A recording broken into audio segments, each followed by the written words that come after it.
जानिए कैसे पहुंचा शिव के सिर पर अर्धचंद्र। इससे जुड़ी पौराणिक कथा के बारे में आज हम आपको बताएंगे आज के इस वीडियो में कि भगवान शिव के सिर पर अर्धचंद्र आखिर कैसे पहुंच गया। पौराणिक कथाओं और तस्वीरों में भगवान शिव हाथों में डमरू, त्रिशूल, गले में सांप, माथे पर तीसरी आंख, चेहरे पर गंभीर, सिर पर गंगा आदि चीजों से सुशोभित होते हैं। भगवान शिव धर्म से सबसे महत्वपूर्ण देवताओं में एक है। भगवान शिव को देवों के देव कहा जाता है। भोलेनाथ, शंकर, महेश, रुद्र, नीलकंठ, गंगाधर के नाम से भी जाना जाता है। तंत्र साधना में इन्हें भैरव के नाम से भी जाना जाता है।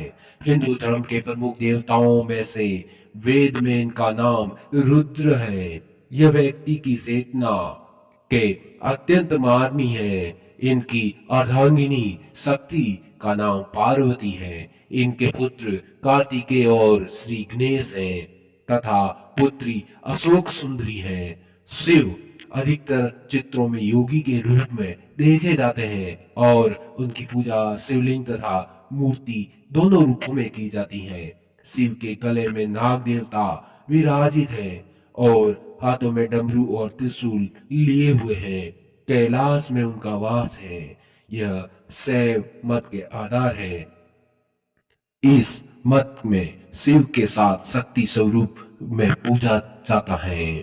लेकिन क्या आपको मालूम है कि भगवान शिव के सर पर अर्धचंद्र विराजमान है? इसके पीछे एक पौराणिक कथा प्रचलित है। आइए जानते हैं उस कथा के बारे में।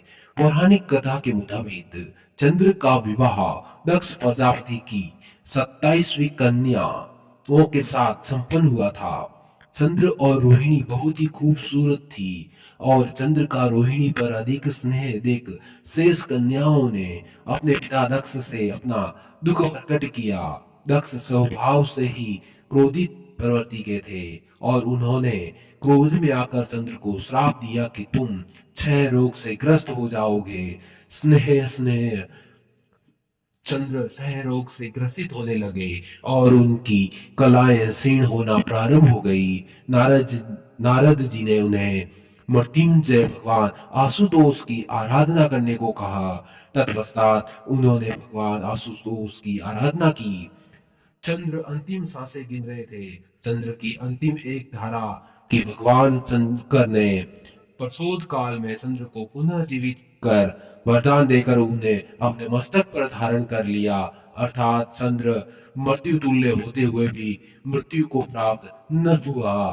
पुनः धीरे धीरे चंद्र स्वस्थ होने लगे और पूर्णमासी पर पूर्ण चंद्र के रूप में प्रकट हुए।